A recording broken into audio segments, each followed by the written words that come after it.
नमस्कार, news track में आपका स्वागत है। मैं हूं योगेश मिश्र। हम आप बहुत से फैसले लेते हैं, बहुत से काम करते हैं। हमें लगता है कि उन फैसलों और उन कामों का असर सिर्फ हमारे ऊपर, हमारे इर्द-गिर्द के खास लोगों पर ही पड़ता है। पर ऐसा सच नहीं है। सच यह है कि आप जो भी फैसले लेते हैं और जो भी काम करते हैं, उनका इस प्रकृति पर, हमारे पर्यावरण पर, हमारे समाज पर, हमारे देश पर भी बहुत बड़ा असर पड़ता है। इसका हालिया उदाहरण गलगोटिया विश्वविद्यालय द्वारा लिया गया एक फैसला हो सकता है, जिसने पूरी दुनिया में भारत की भद्द पिटवा दी। एक ऐसे समय जब भारत एक बहुत बड़े समिट की मेजबानी कर रहा था, तब गलगोटिया विश्वविद्यालय के एक फैसले ने भारत की नाक नीची करा दी। अब गलगोटिया विश्वविद्यालय के इस फैसले को हम भारत में अन्य इसी तरह के फैसलों से जोड़ के बातचीत करें तो लगता है कि यह हमारी मानसिकता का एक हिस्सा है। ये गफलत नहीं है, ये गलती नहीं है। गलगोटिया यूनिवर्सिटी सिर्फ इस गलती से अब ग्लोबल हो चुकी है, लेकिन किसी उपलब्धि के कारण नहीं, बल्कि एक ऐसे विवाद के कारण जिसने भारत के एआई इनोवेशन इकोसिस्टम पर ढेर सारे सवाल खड़े कर दिए। इंडिया एआई इम्पैक्ट समिट 2026 में जहां भारत अपने विजन और तकनीकी क्षमता को दुनिया के सामने रख रहा था, वहीं गलगोटिया यूनिवर्सिटी द्वारा ऑनलाइन खरीदे गए एक चीनी रोबोट डॉग यूनिट्री गो को ओरायन नाम देकर अपने इन हाउस क्रिएशन के रूप में प्रस्तुत करना भारत को बहुत भारी पड़ गया।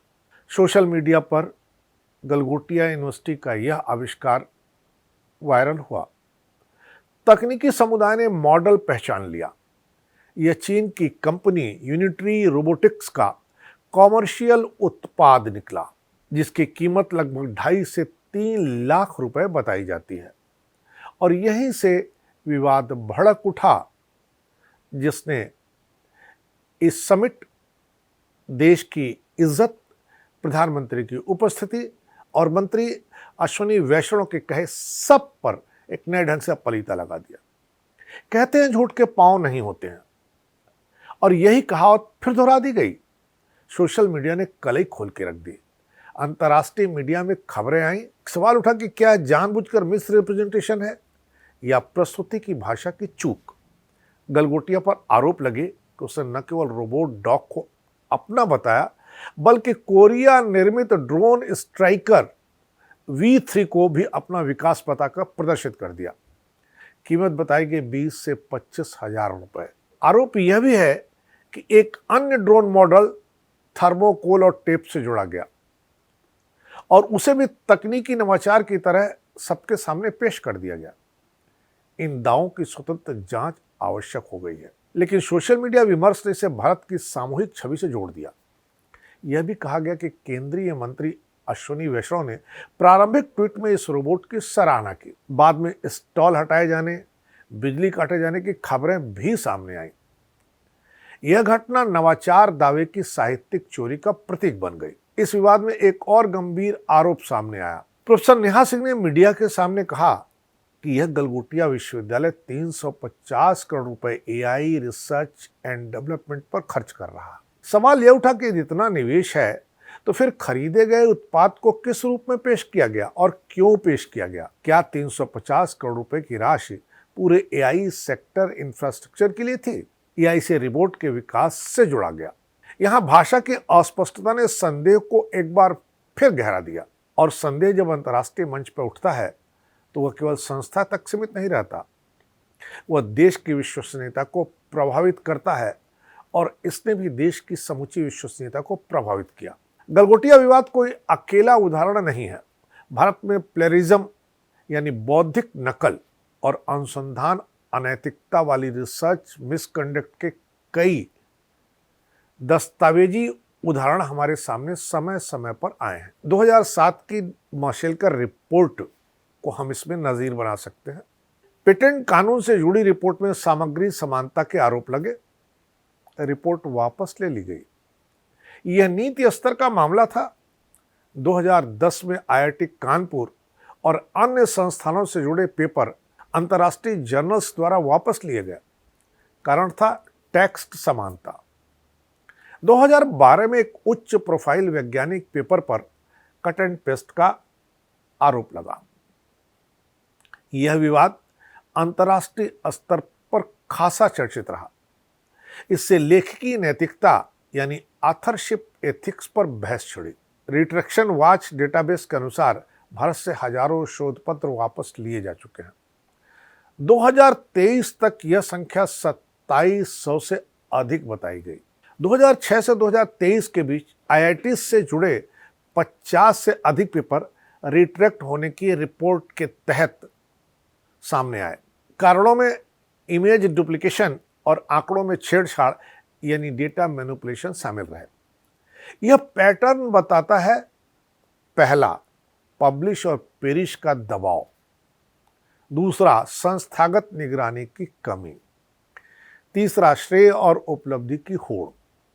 गलगोटिया मामला दिखाता है कि अब समस्या केवल जनरल लेखों तक सीमित नहीं रह गई है, यह टेक डेमो और इनोवेशन क्लेम तक फैल चुकी है।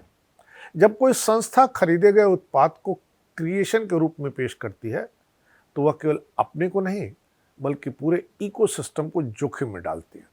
अंतर्राष्ट्रीय स्तर पर विश्वास एक बार टूटता है तो पुनर्निर्माण बहुत कठिन होता है। गलगोटिया के अन्य विवाद भी सोशल मीडिया पर उभरे। 2020 में प्रकाशित एक रिसर्च पेपर में दावा किया गया कि थाली और घंटी की ध्वनि से कोरोना वायरस पर प्रभाव पड़ता है। ये वही गलगोटिया यूनिवर्सिटी है जिसने चीन का रोबोट चुरा लिया। इस सवाल पर भी, इस शोध पर भी व्यापक आलोचना हुई इस यूनिवर्सिटी की। 2024 में छात्रों को राजनीतिक प्रदर्शन में भेजे जाने का आरोप भी लगा। 2017 में कम अटेंडेंस पर प्रति विषय 2300 रुपए की दीवार फीस लेने के चलते छात्रों की नाराजगी सार्वजनिक हुई। हालांकि बाद में विश्वविद्यालय ने यह शुल्क हटाया। ये घटनाएं भले ही अलग प्रकृति की हों, पर वे संस्थागत निर्णय प्रक्रिया पर सवाल तो खड़े ही करते हैं। गलगोटिया यूनिवर्सिटी की स्थापना 2011 में सुनील गलगोटिया ने की थी। आज इसे डॉक्टर ध्रुव गलगोटिया लीड करते हैं। नोएडा स्थित 52 एकड़ परिसर में हजारों छात्र अध्ययन करते हैं। यह Shakuntala educational and welfare society के अंतर्गत संचालित है। इस समूह के अन्य व्यवसायों में इंफ्रास्ट्रक्चर और हॉस्पिटल सेवाएं भी शामिल है। संस्थान का विस्तार और प्रभाव व्यापक है, इसलिए उससे अपेक्षाएं भी अधिक है, पर किसी भी अपेक्षा पर यह विश्वविद्यालय खरा नहीं उतर पा रहा है। अब सवाल यह है कि क्या दंड मिलना ही चाहिए?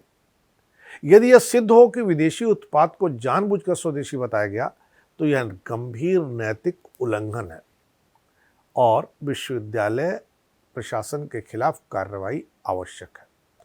हालांकि विश्वविद्यालय प्रशासन भी पल्ला झाड़ रहा है नेहा सिंह से, लेकिन वह उसकी सोची समझी चाल है। विश्वविद्यालय प्रशासन कह रहा है कि प्रस्तुति की अस्पष्टता थी तो पारदर्शी स्पष्टीकरण और कड़े डिस्क्लोजर मानक लागू होने चाहिए।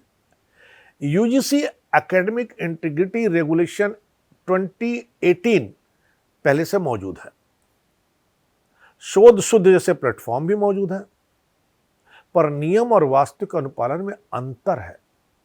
जांच की प्रक्रिया पारदर्शी होनी चाहिए। दंड और सुधार दोनों आवश्यक हैं, पर उनका सख्त पालन भी उतना ही जरूरी है। अब सवाल उठता है कि इस तरह की प्रवृत्ति और इस तरह की मनोवृत्ति का समाधान क्या है। पहला, हर तकनीक प्रदर्शन में स्पष्ट डिस्क्लोजर होना चाहिए।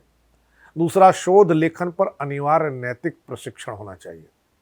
तीसरा, रिट्रैक्शन डेटा सार्वजनिक रूप से विश्लेषित किया जाना चाहिए।